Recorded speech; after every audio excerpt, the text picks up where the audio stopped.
Liberty and peace.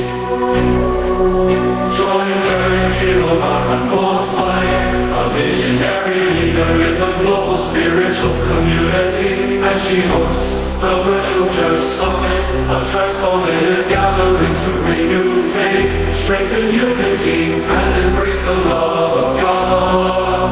In a world often marked by conflict and division, this summit represents a glimmer of hope, known for her wisdom and spiritual insights.